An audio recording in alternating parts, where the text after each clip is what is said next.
sino. Gusto niyo naman galing sa akin. Oh, gusto niyo naman galing sa akin. Ang galambing-galambing. Alam niyo naman, pinipilit kasi siya kung sino yun eh. Alam niyo naman. Eto, tanong ko mga kababayan, alam niyo ba kung sino yun? Alam niyo ba kung sino yun?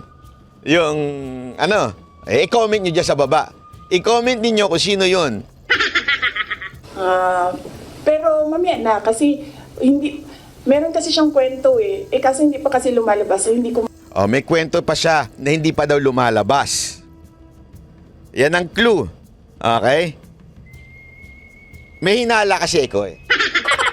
Sabihin ko na ba yung hinala ko? Unya. labas yung kwento. So, Hindi pa daw lumalabas yung kwento. This was, I think it was 2 days ago, if I'm not, if I'm correct. This was 2 days ago. Between now, na ginagawa ko itong video, and that press con, anong kwento ang lumabas? Kasi sabi ni VP Sara Duterte, hindi pa kasi lumalabas yung kwento. Ako may hinala. May isang vlogger na very credible vlogger na biglang out of nowhere,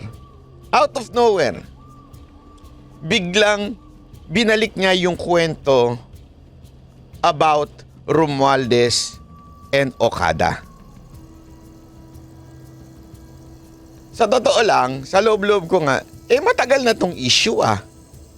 Bakit ngayon lang niya ipinaliwanag ng malalim? Malalim yung pagkapaliwanag niya eh. Walang iba kung hindi si Madam Sas ang nagpaliwanag po niyan. Ang ganda ng kanyang paliwanag. Out of nowhere, biglang lumabas yung kwento na yon. Ang tanong, bakit? Bakit biglang lumabas yung kwento na yon? Ito ba yung sinasabi ni Madam VP Sara Duterte na hindi pa kasi lumalabas yung kwento?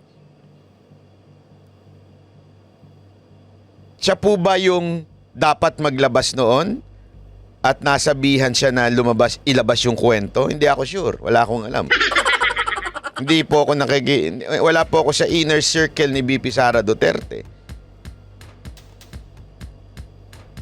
Pero if there is one person na credible maglabas ng kwento tungkol dyan, walang iba kung hindi si Madam Sas. Ito kaya yung kwento na yun. Nasabi nga ni VP Sara Duterte, antayin muna lumabas yung kwento. Tapos, may video. Yung video kaya tungkol ito doon sa panunuhol. Kasi remember, yung topic na to was from good governance na committee. Ibig sabihin ng good governance sa committee about corruption and good governance. Diba? Ibig sabihin yung magandang pag-govern sa kanyang nasasakupang departamento o nasasakupang circle. Ito kaya yon na sinasabing may video ng nangyaring suhulan? Hindi natin alam. Yan lang po yung, kasi yan lang isa yan sa mga lumabas na kwento after this press con. Tuloy. Sa quad ko? Sa third hearing po ba sa good government po ba lalabas? Or sa quad ko? As a good government. About sa akin, wala naman ako doon sa Quadcom eh. I think sinubukan natin ni Trillian. Tungkol sa good governance, okay? Yes, yung O sabi good government. niya, mas masahol pa ako kay PRD. Kasi hindi niya ata ma-prove. So, tinigilan niya ako doon sa EJK. So may na-expect kayo, ma'am, na information against sa'yo doon sa good government na hearing? Ano daw? Sorry. So meron kayong, yung hinihintay nyo na kwento, may na-expect Ayan, kayo? may iniintay ba kayong kwento tungkol sa inyo? Bago nyo ilabas yung video, ito yon. Ito sagot ni Madam. Yun ang kwento sa good government na hearing about sa'yo, ma'am. Hindi about sa akin, about sa kanya. Yon! Hindi about sa akin, about sa kanya. Question. Ako ito, tanong ko lang Maaring mali ako dito, maaring mali ako ha, sinasabi ko na po sa inyo. Hinala ko lang po ito. Kayo, magbigay ko kayo ng komento dyan sa baba. Yung kwento na kaya yun yung kasi about kanya Remember, the Okada issue is about kay Tambi. 'Di ba? Yung kaso doon. Tuloy natin. Okay. I mean, yes, about sa akin. Pero, Coming from him. Oo. Gearing towards him. Oo. Related sa kanya. May video pa yun Ayun, ayan na yung video.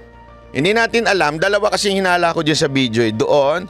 Or, since they're talking about impeachment, is may video about Tambi, Franz Castro, and Trillanes na nag-uusap na impa-impeach si BP Sara Duterte. So, yun yung dalawang pinaghihinalaan ko. Hindi ko sure kung alin doon sa dalawa. Minsan, mas matimbang sa akin yung about video na kinakausap ni Tambi si Franz Castro at saka si Trillanes about impeachment. Kasi parang sinasabi niya tungkol sa kanya pero about sa akin. Ako yung topic. Doon sa Okada, wala naman siya doon sa topic Okay? Kaya lang, hinala ko lang din yun kasi lumabas yung kwento this period. Bigla lumabas yung kwento. Okay? Pero at the same time, pwede rin naman about the impeachment kasi ito'y tungkol sa kanya na nag-uusap sila pero about sa akin. Ako yung pinag-uusapan. So, mamili kayo doon. Option 1 tungkol sa Okada, option 2 tungkol dun sa impeachment. Okada, impeachment. Ilagay nyo sa comment sa baba kung ano sa tingin ninyo. Any follow-up, Kat? Tapos sabi nila, ako daw yung hindi mapagkatiwalaan. Hindi nga lumalabas yung video. Wala nga nakakaalam ng video Ayan. So, may video, hindi nga daw niya nilalabas. Siya lang ang nakakaalam ng video. So, inaantay niya na i-deny ng kampo ni Tambi na hindi niya inutusan yung mga tao na i-impeach siya. Baka, yun ang kanyang inaantay. Di ba ho? Baka inaantay niya, i-deny ninyo na walang impeachment. Sa kampo wala kay Tambi. That's the time ilalabas niya ngayon yung video. Yun. Wala. Video, ma'am. Ma'am, anong video, ma'am? Basta. Ma'am, anong video po yun, ma'am? Ay, pag sinabi ko yung gender, alam niyo na kagad kung sino Anong video, ma'am? Alam niya naman, di ba? Gusto niyo lang talaga manggaling sa akin. Ma'am, no, hindi po. JC, Kung hindi mo alam, sabi niya. Hindi nyo alam kung sino pa ba? alam mo. Oh. No, we don't know. Antayin natin. Mahaba kasi yung kwento sa kanya. Tapos pag kinento ko yung parte lang ng question na yan, sayang naman yung ibang chismis. Hindi chismis yun kasi ako yung ako yung may alam. Hindi, iba pa. Is this the Pulburon video? Yung mga umaasa dyan ha? Sa Pulburon video, hindi po ito yon. Linawin natin, hindi po ito yung Pulburon video. Okay? Linawin po natin ha, wala pong kinalaman si BP Sara Duterte sa Pulburon video. Okay? Kasi mamaya, i-connect na naman sa kanya yan Wala pong kinalaman si Madam BP Sara Duterte sa Pulburon video at hindi yung bidyong hawak niya, hindi po Pulburon video. Malinaw. Iba pa.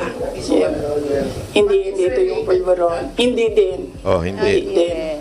Oo. Mga politician? Ano ba naman tanong niyan? Politician? Siyempre. Sino ba? Wala na bang question? Ano na ito? Ma'am, Fishing na ito. Fishing. Ma'am, yung topic na lang ng video, about saan lang yung video? If not, Next question, Kat. Maraming salamat. Magandang Next question, hapon. Jason. Ma'am, so sa tingin mo ba, VP, instead yung sinasabi nilang, sorry, JC, sorry, Your Honor, dapat hindi ko ma-recognize. So ang sinasabi mo, VP, imbes yung sinasabi nilang you're making diversionary tactics, ikaw yung nagiging diversionary Ako yun. tactics nila Ako yun. Kasi, tingnan nyo, sa totoong problema. ako mayor ako ng 3 terms. Noong simula ng term, pinag-uusapan na kaagad namin ng council yan. Ano ba ang landmark legislation ninyo for these 3 years? Nakikita niyo ba na meron silang landmark legislation? Mula. Oh, sinong tinutukoy niya dito? Yung Kamara. Yung Kamara, yung Congress, wala silang plano. Yung goal, ika nga. Sabi nga niya, in example niya, yung pagiging mayor niya, pag ikaw mayor, pag tungtong mo, meron ka na kaagad 3 years na goal. Ito yung mga legislative, ito yung mga ordinance, ito yung mga kailangang proyekto maayos, ito yon. Sinasabi ngayon ni VP Sara Duterte dito, sila, yung Kamara, wala silang legislative agenda. Wala silang gustong mangyari na batas na may pasa. Iisa lang ang gusto nila, i-impeach si VP Sara Duterte. Kaya nga, ginagawang distraction itong si VP Sara Duterte para sa kakulangan ng trabaho nitong mga kongresista natin. Yung mga congressman, hindi nila ginagawa yung trabaho nila. At ano ang kanilang distraction? VP Sara Duterte, Alice Guo, Cassandra Ong, nililigawan yung dalawa, pambihirang buhay ito. Oo. 'Di ba? Ganon sila kawalang-ya. Inuubos nila yung oras ng mga kita niyo yung mga tao sa DepEd, wala na nagawang trabaho yun. Sa kakaupo nila doon. Inuubos nila yung pera ng taong bayan diyan sa mga hearings nila going after me. And wala silang pake kasi ang gagawin lang nila is magbigay ng pera kung saan-saan. Yun. So kino-connect niya, wala silang pakialam dun sa accomplishment ng Kamara. Ang para sila maiboto uli, namimigay lang sila ng ayuda. Okay? So sa madaling salita, ganito ginagawa ng Kamara. They're not functioning well yung according sa kanilang job description, which is to make a law that would help the citizen ng ating bayan. Pero ang ginagawa lang nila para meron silang quote-unquote trabaho ay yung iniimbestigahan lang nila yung mga katulad niya ni VP Sara Duterte. Distraction, ika nga. Paano ngayon sila iboboto ng tao? Yan sinasabi ni VP Sara Duterte. Namimigay lang sila na namimigay ng ayuda. Pero hindi nila ginagawa yung talagang tunay na trabaho ng mga congressman to make laws o batas. Kasi wala naman kasing projects na masasabi natin. Ang ano sa amin yan, pag umuupo ako, ewan ko lang sa iba.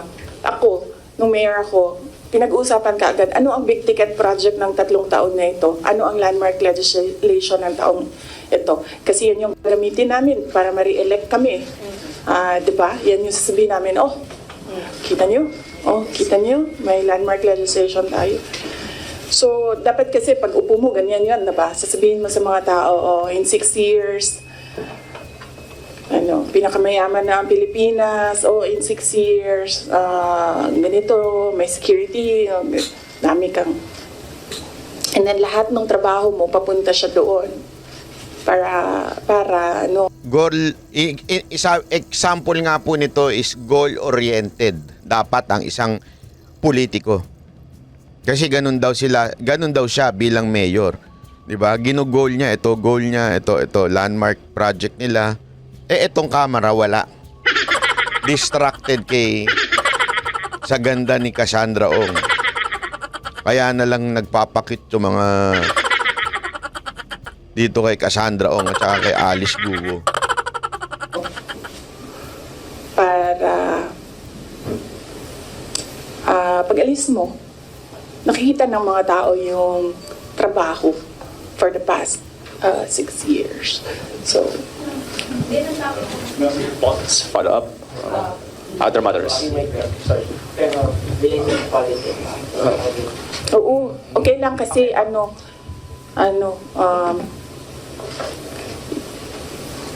inano nyo yung traffic para pumunta dito. So, kunin nyo na lahat. Thank you, Kunin nyo ma'am. na lahat ng mga kailangan ninyo. Ma'am. Huwag lang about siya. Okay. Sino kaya siya? Ayan na yun, ayan o. So mga kababayan, ito malinaw na malinaw dito ha. yung issue sa video na yan. Yung video na yan, it's about someone na may plano tungkol kay BP Sara Duterte. Ano kaya yan? Ulit, balik tayo doon sa dalawang iniisip ko. Yung Okada video na maaring may video na tungkol doon kasi yun yung kwento, maaari, hindi ako sure. Pero ang mas leaning ko is doon sa impeachment na kung saan inutusan ni Javi etong mga alipores niya para gumawa ng impeachment complaint. Kasi paulit-ulit na dinideny, lalo na yung mga tinatawag nilang young guns sa Kamara, yung mga batang nagmamagaling dyan. Nakakala mo ang galing-galing. Yung mga bagong saltang congressman dyan. Yung mga young guns na yan na siguro inutusan ni Tambi na tirahin si BP Sara Duterte tapos panayan din ay wala namang impeachment. Excuse me po. Sigurado, sabi nga ni BP Sara Duterte, meron siyang hawak na video. Maari kayang yung video na yun inutusan ni Tamba, itong dalawa, si Franz Castro, si Ontiveros, at saka si Trillanes. Tandaan ninyo, etong tatlo na to, mga kandidato uli ito. So, ibig sabihin po, kailangan nila ng pondo. Alam naman natin, di ba? Sabi nga, hari ng pondo. Hari ng pondo. Ay, hari pala ng tondo yun. Wala pa sa tono. Hari ng pondo. Hindi, totoo naman, di ba? Alam naman natin kung sino yung hari ng pondo na tinutukoy ni Madam BP Sara Duterte. Dalawa lang naman yan. Si Specker at saka si Saldico. Yan ang tinutukoy po ni Madam BP Sara Duterte na hari ng pondo. So, ibig sabihin, kung ikaw ay kandidato uli at ikaw ay kailangan mong magastos ang tumakbo bilang kandidato, magastos po. Sobrang laking gastos para ikaw ay kumandidato, kongresista. Ang tindi ho ng laban yan. So, kailangan mo talaga ng malupit na ayuda. Alam na natin yan. Malupit na ayuda, malupit na proyekto, at para ipamudmud dun sa mga constituent mo at ipagmamalaki mo ngayon sa'yo. Di ba? Kaya, mga kaibigan, abangan po natin itong video na to. Exciting. Ito ang exciting na video. Kasi itong video na to, sigurado ako, sabi nga niya, siya mismo alam niya yun. Siya mismo may hawak ng video na yun. Aminado siya. Hawak niya mismo yung video, hindi nga niya nilalabas Diba? Pero pag dumating yung panahon na lumabas yung kwento, magsalita siguro si Javi na hindi niya inutusan na impeachment, ilalabas niya siguro ito. Yan siguro. Hindi ako sure pero yan ang aking hinala. Kung anong inyong hinala, i-comment nyo lang po dyan sa baba. At nang mabasa natin yan at tingnan ninyo kung ano nga ba yung video na yan. Okay? So maraming salamat po.